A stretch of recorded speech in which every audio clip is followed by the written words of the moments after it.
This is the happiest I have been in a long time on this channel. Welcome back to Palace Mad Mason Bosh.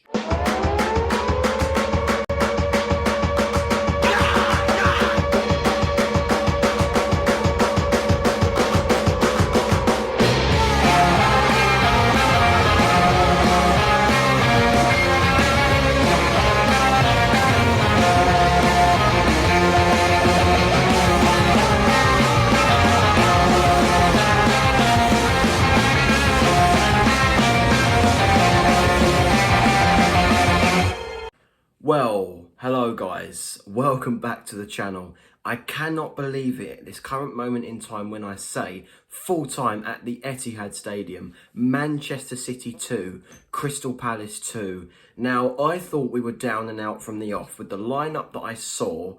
I reeled it off in the last video, the review against Liverpool. Ayew suspended. Eze injured even though he was on the bench today. Johnston injured, and we thought Henderson was injured, but he made his Premier League debut. I'll talk about that in a minute. We had other players out. Doucouré, an obvious one.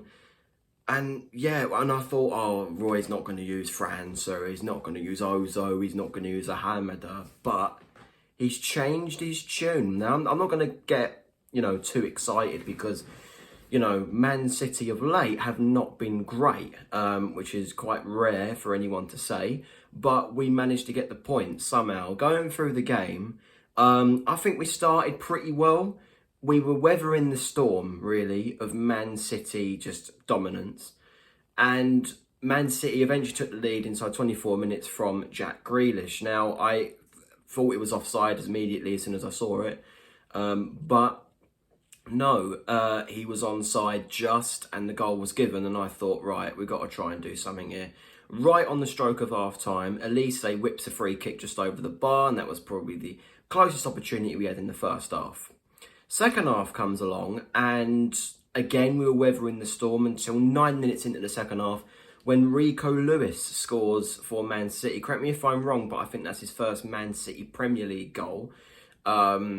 But that was just after an offside goal from Alvarez, which made me a little bit mad because, we got a reprieve and then we carried on playing not very well.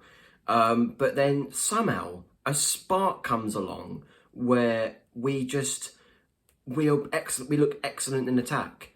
Now, this is what I don't like, is that against the teams like Luton, Bournemouth, Everton, etc. We look tactically inept going forward, but then as soon as we play a team like Man City, it just happens. I said we will get a result against a Big Six team this season because we always do. We got one at Old Trafford at the start of the season, but I told you we'd get another one, and as far as I'm concerned, this is another one where we were just phenomenal in attack. With the last 15 minutes. It was brilliant run by Schlupp, played in Mateta to score his second Premier League goal in a row, his second of the season. When I heard that he scored 2 in his last 40 Premier League appearances, I started getting a bit anxious seeing him play. But I thought Mateta was absolutely brilliant in that game, and it concerns me that he wants out in January. Can Roy persuade him to stay? Will he still be in the job by then? Let me know in the comments, because after that display today, I'm not saying sack him, and I'm not saying keep him. We'll see how we fare against Brighton in the big one on Thursday. And then we get a penalty from what I can describe as Foden just lashing out on Mateta, and Elise tucks away the penalty. His second Premier League goal of the season, I think. He's already... Well, I don't think... Has he got one this season? I don't think he has. No, I think that's his first Premier League goal of the season, so... You know what? I take it with open arms.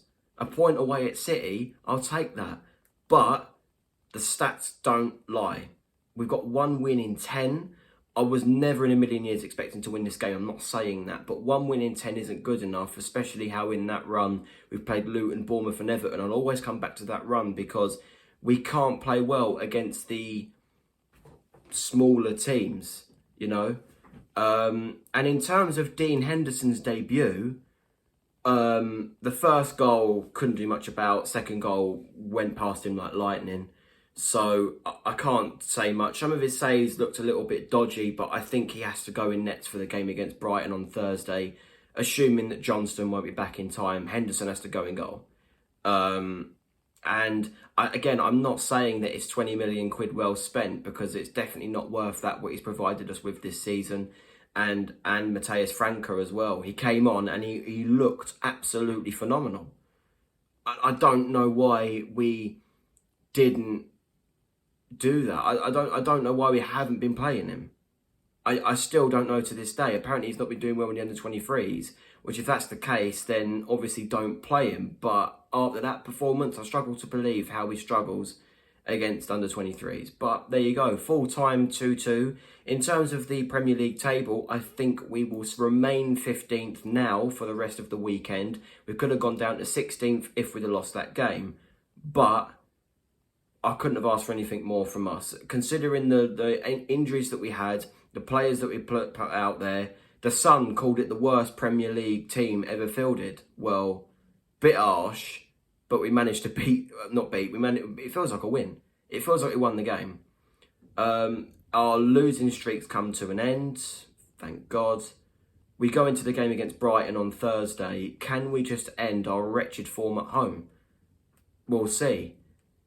Like, share and subscribe to the channel massively helps me out. I was not expecting this result today, guys, so get in now and I'll see you guys on Thursday. Up the Palace. This is the best stuff that, honestly, this is the best I've felt for a long time when it comes to Palace, especially this season. Forget the win at Old Trafford. Forget the win against Wolves. Forget the win at Bramall Lane.